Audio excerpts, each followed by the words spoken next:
Hello, ladies and gentlemen, from wherever you're watching.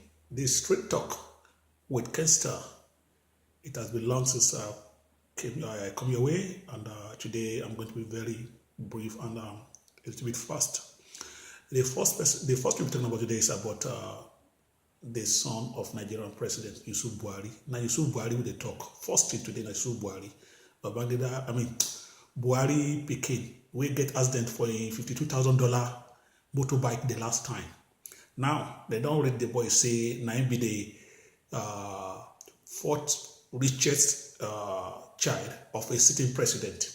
Well, I don't quite believe that news because they say the boy is worth $2.5 billion.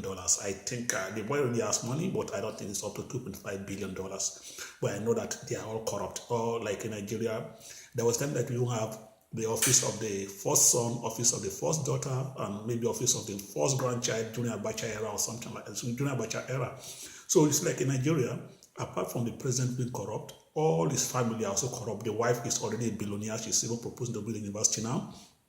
And all his friends and cronies are corrupt. In fact, one of his very good friends, Buhari says, Buhari, good friend, Buhari says that those that we are borrowing transport money from them when Buhari was in oppositions are now billionaires in Nigeria. Those are his friends, relatives, and the rest like that. So like corruption is everywhere in Nigeria right now. And like the son is known as the fourth child, or the fourth richest child of a sitting president in Africa. And some people are still clapping for him that he's not corrupt and the rest like that. Well, it's left for you Nigerians, solve your problems. Ali don't born. Yes, Ali. I know Ali. Who don't know Ali? The Diana son and Charlie. Ali don't born, no, he don't born Pekin. We thank God for that. I like that guy. I like if I love, which is the one that is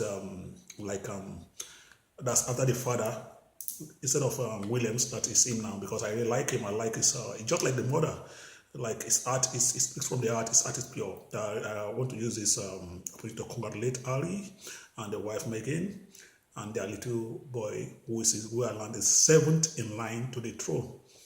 The father himself is sixth in line to the throne. So you see, but I just wish him the best of luck. Ali, well done. I would like to talk about Gambia.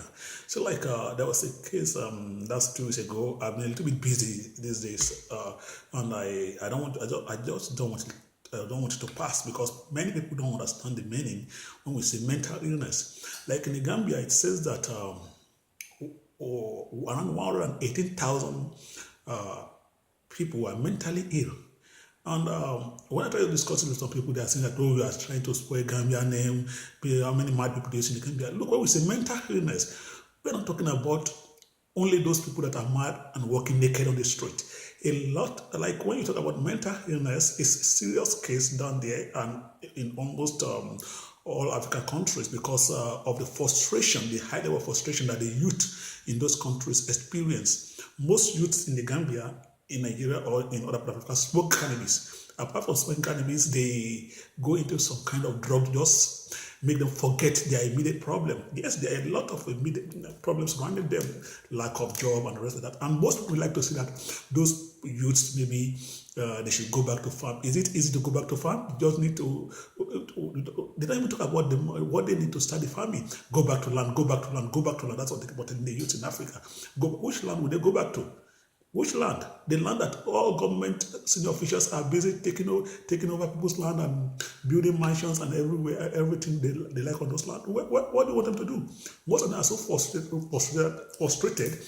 that the only thing they think about is they want to go to Europe, they want to travel, and they can't get the visa, so they are so frustrated down there. So in Gambia, they sit around a bowl of attire and start talking about Babylon, Babylon, Babylon, and you see that most of those boys, a lot of them are not mentally stable. Like I could remember a very serious case when I was in Farafeni, and a guy just stood up and killed his cousin because that guy is his uncle. I think Lami LB Kamala. It was a very sad case for us in Farafeni because that guy was he was a very good boy. So in excess, we said, imagine what happened. Later realized that actually that uncle was mentally ill. But before, nobody knew he was mentally ill until he killed his cousin. So before all those things started happening, all over Africa, in Gambia. I think we should sit down and talk about it. When they talk about, please, when they talk about mental illness, it is not just the mad people on the street. A lot of youths are mentally imbalanced. They are just going like time bomb, waiting to explode. Small thing will make them to explode. And before we know it, this issue will get out of our hand. So it's good we sit down and start talking. Let government create job for those youth.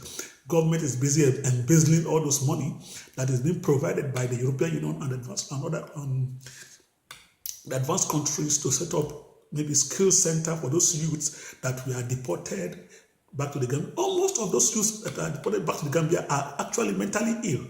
They are not mentally balanced. Most of them that are deported, because they know the kind of life they have here. Even if they are not working here, they live a better life here. Now you not take them back to where they completely have no hope, and you say they be mentally balanced. I think the government should start looking at a lot of things down there and try to make way for those youth so that at least they can gain this back. Most of them, what they need is just counseling. Counseling, talk that you find people to talk to them, and also at the same time provide job for them. Most they want to work. Don't call them lazy. Don't be like the Nigerian president that said that we have lazy Nigerian youth. Most of the guys, young boys in Gambia are not lazy. They are willing to work. It's like one thing you should know about it, most of the young guys in Gambia actually can do something with their hand. You'll be surprised that when my brother was building a school, most of the blocks were molded by young boys. I was surprised. Almost all of them can mold blocks. Almost all of them can do one or two when it comes to construction and a lot of things like that. And later you should call them lazy. They are not lazy. Provide job for them, create opportunity for them, and see how those guys will really prosper. And you see that all these things we're talking about mental illness will just disappear. Most of them, the overthinking is killing most of them. They really want to be something. They want to provide a family. They are in this dependency syndrome put a lot of pressure on them. As a young guys, you have power, you have strength, and you cannot do anything for your family.